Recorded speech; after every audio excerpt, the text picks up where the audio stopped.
Good evening, শুভ সন্ধ্যা বন্ধুরা। তোমরা সব কেমন আছো? আশা করি তোমরা খুব ভালো আছো। আর আমিও মোটামুটি আছি।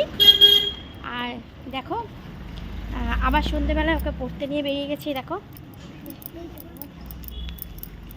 হাই বলে দাও। আর তোমরা সব কেমন আছো বলো। তোমরা সব কেমন আছো? তার জন্য আমি অনেক ভালো আছি। আর দেখো, আজকে দেরি হয়ে গেছে, কেননা আমি ঘুমিয়ে পড়েছিলাম, তো সেই জন্য দেরি হয়ে গেছে। উঠে দেখি কি 6টা বাজে, তাড়াতাড়ি করে আধ ঘন্টার মধ্যে তাড়াতাড়ি করে রেডি হয়েছে। দেখো, কিছু পরিনি, পুরো বৌদি একদম নর্মাল আছে।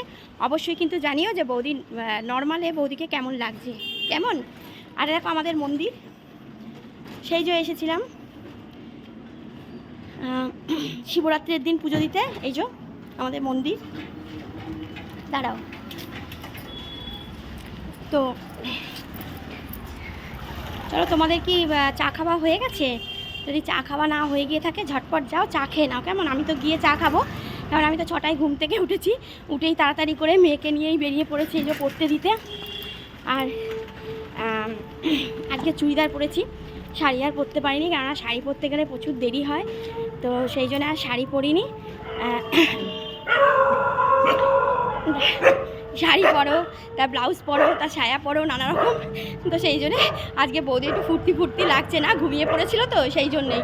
তো চলো, চুড়িদার পরে বেরিয়ে গেছে বৌদি, আর হাঁপাতে ছুটতে মেয়েকে নিয়ে পুরো যাচ্ছে।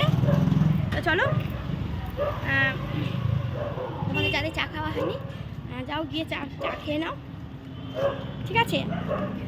আর অবশ্যই কিন্তু আমাকে বলো কেমন লাগছে আমাকে, ঠিক আছে। আজকে নিশ্চয়ই খুব ভালো লাগছে, কেননা ঘুম থেকে সবে উঠেছি তো সেই জন্যে।